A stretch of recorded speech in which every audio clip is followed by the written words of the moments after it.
Audio Jungle.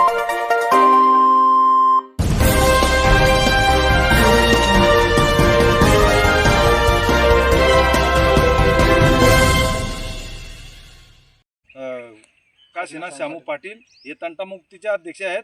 त्यांचं हे काम आहे आणि त्यांचे बंधू जगन शामू आणि त्यांच्यासोबत सरपंचच आहेत. यांना तुम्ही आम्हाला तकलीफ दिली, हे आमचं हे तुमचं नाहीच म्हणे. बिना मोजणीचे ते हक्क करताय, तर मोजणी झाल्यावर काय करते हे आमचे लोक घाबरतात. आदिवासी लोक हे जे मशानभूमी आहे सार्वजनिक आहे. हे सार्वजनिक सर्वांची आहे. वडलो पारजी पासून आदिवासी समाजाचं ऐनपूर ग्रामपंचायत आहे. दिसते का? ही आमची ऐनपूर ग्रामपंचायतची जागा आहे सरकारी. आणि ही याच्यामध्ये आम्ही आदिवासी लोक पुरवण्याचं काम करतात. तर आमचं प्रेत इथं आणल्यावर एक गड्डा खोदल्यावर सुद्धा हे गड्डा दाबायला लावतात आणि दुसरीकडे पुरावा म्हणतात. हे म्हणतात आमचं शेत आहे, आम्ही तुम्हाला दाबू देणार नाही, तुम्हाला इथं कोणाला जीव देणार, हे आमचं आहे म्हणे. हे बिना मोजणीशिवाय कसं काय आमचं म्हणू शकता? तर हे ग्रामपंचायतने मोजणी करून पंचायतच्या ताब्यात द्यावं, एवढीच आमची विनंती आहे.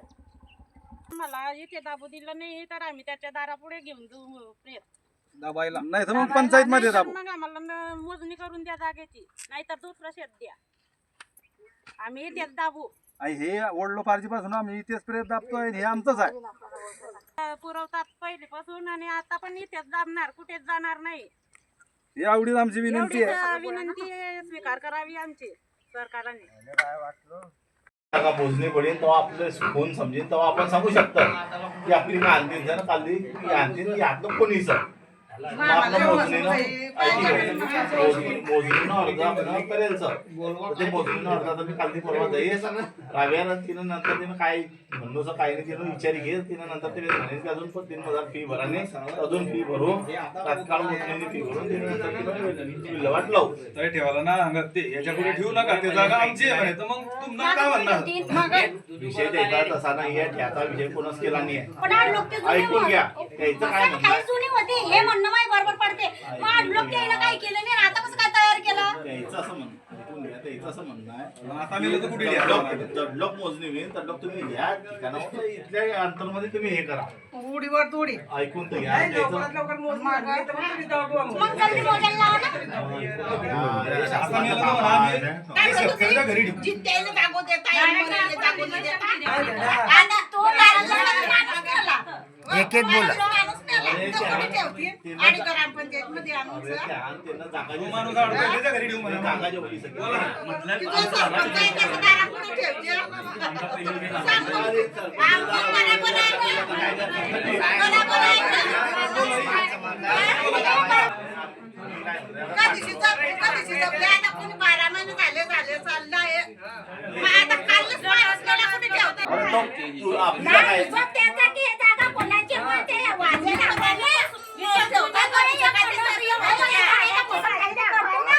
आता तो माणूस सांगतो आणि ठेवू देणार नाही, मग कुठे ठेवणार?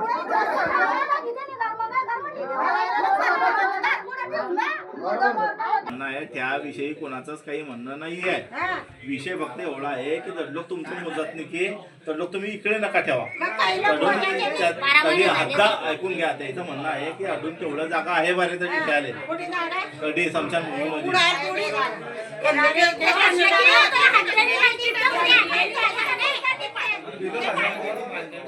लोकांची भीती आहे, बिल्ला लोकांची भीती आहे, लोकांची भीती आहे.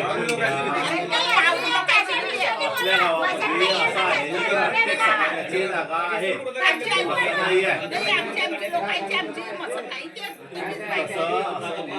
तुम्हाला तुमच्या लोकांची पाहिजे असेल तुम्हाला कलेक्टरकडे तुम्हाला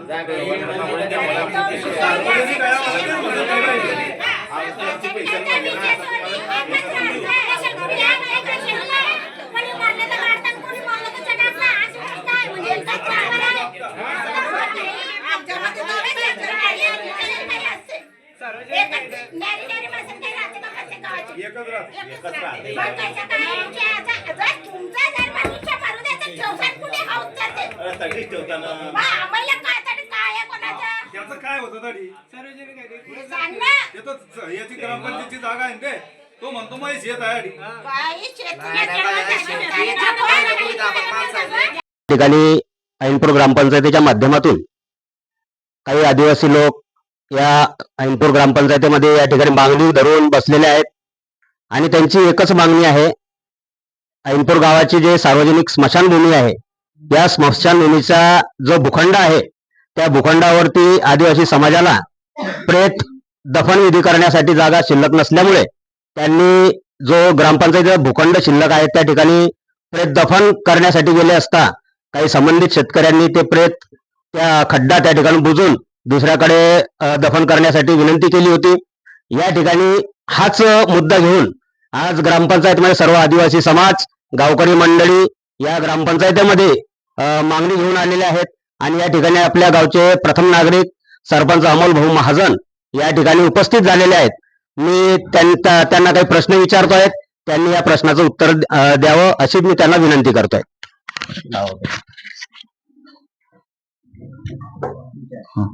या ठिकाणी आदिवासी समाजानं जी मागणी लावून धरलेली आहे, या मागणीचा पहिला भूखंड आहे 119(1) आणि 119(2) असं हे भूखंड आहे. हा कोणा शेतकऱ्याच्या नावावरती आहेत का?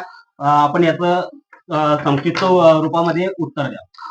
आपण 119(1) आणि 119(2) ह्या भूखंडांच्या मोजणीसाठी आपण अर्ज टाकलेला आहे.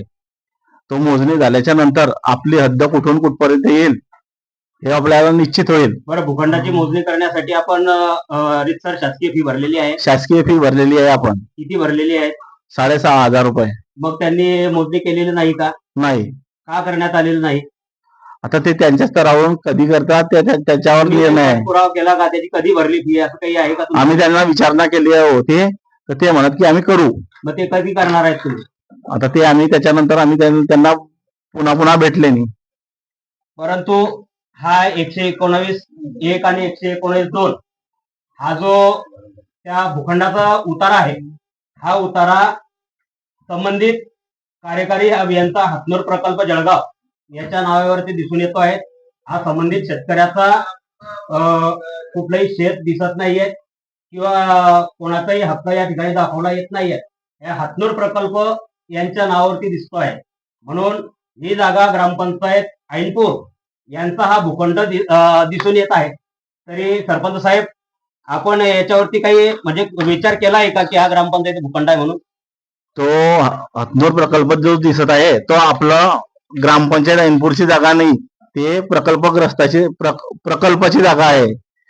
म्हणजे त्याचं पुनर्वसन अधिकारी जेव्हा सांगतील की ती जागा कोणाची आहे ते आपल्याला तेव्हा निश्चित होईल. किती आहे ती जागा हातनूर प्रकल्पाची? हातनूर प्रकल्पाची जागा जी आहे 0.45 आर आहे. 54 आर. 54 आर. हा.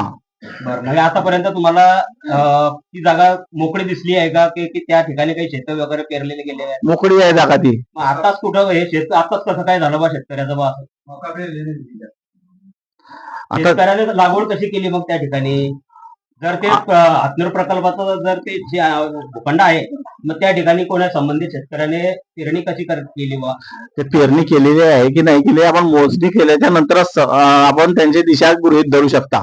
तोपर्यंत आपण दिशा गृहीत धरू शकत नाही की यांनी पेरलेलं आहे की नाही पेरलेलं आहे. आपण मोजणी केव्हा करणार आहात हे एक वेळ आपण मोजणीची फी भरलेली आहे.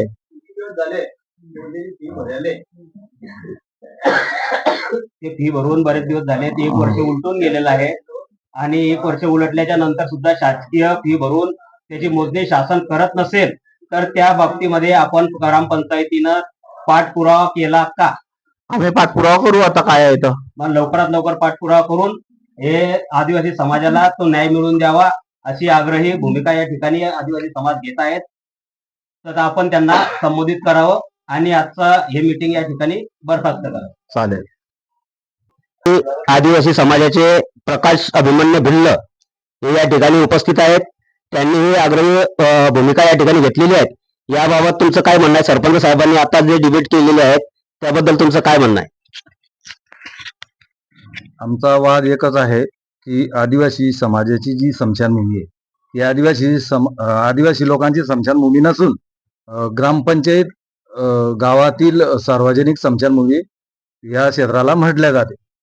तर आम्ही गेल्या 9 महिन्यापासून आमचा एक मनुष्य वारलेला होता आदिवासी समाजाचा, तर त्याला आम्ही त्या शेतामध्ये ठेवलेला आहे. तर यांनी तो संबंधित शेतकरी काय त्यांचं ना काशीनाथ शामू पाटील यांनी आम्हाला रोखलं आणि त्या दिवशी प्रेत ठेवत असताना त्याच्या दुसऱ्या दिवशी त्यांनी आम्हाला PSI साहेबांना त्यांनी ते घेऊन आले आणि आमच्या सोबत मीटिंग केली.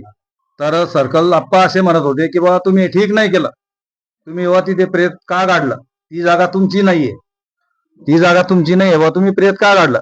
आणि आजच्या कंडिशन मध्ये जे क्षेत्र आहे ग्रामपंचायतचं स्मशानभूमी पड 458R असं आहे. तर संबंधित शेतकरी काशीनाथ शामू पाटील हे म्हणतायत की हे क्षेत्र आमचं आहे, स्मशानभूमी तुमची नाहीये, सार्वजनिक सुद्धा स्मशानभूमी तुमची नाहीये, तुम्ही इथं गाडू नका. त्यांनी एक खड्डा काढलेला होता, म्हणजे आम्ही प्रेत ठेवण्यासाठी खड्डा खोदलेला होता, तो सुद्धा त्यांनी परवा दिवशी आम्हाला बुजायला लावलेला आहे. तर आता आम्ही प्रेत कुठे ठेवायचे, ते स्मशानभूमी म्हणताय ते आमचं क्षेत्र आहे म्हणे. आणि पंचायतची ती स्मशानभूमी आहे, सर्व ग्रामस्थ माझ्यासोबत आलेले आहे. तर त्यांचं असं म्हणणं आहे की बाबा आम्ही आता प्रेत कुठं काढायचे, याला सर्वस्व शासन जबाबदार राहील व ऐनपूर गावातील ग्रामस्थ म्हणजे ग्रामपंचायत हे जबाबदार राहतील. कारण आम्हाला जर न्याय नाही मिळाला तर आम्ही आंदोलन केल्याशिवाय राहणार नाही. आणि जोपर्यंत मोजणी होत नाही तोपर्यंत आम्ही तिथेच प्रेत गाडू ही आमची मागणी आहे. आणि आम्ही सरपंच साहेबांना एवढीच विनंती करतो की लवकरात लवकर या जागेची मोजणी व्हावी आणि सर्व आमच्या आदिवासी बांधवांना न्याय मिळावा, एवढीच आमची विनंती आहे.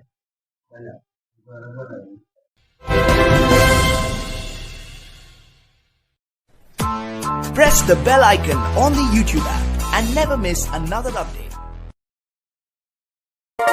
Audio Jungle.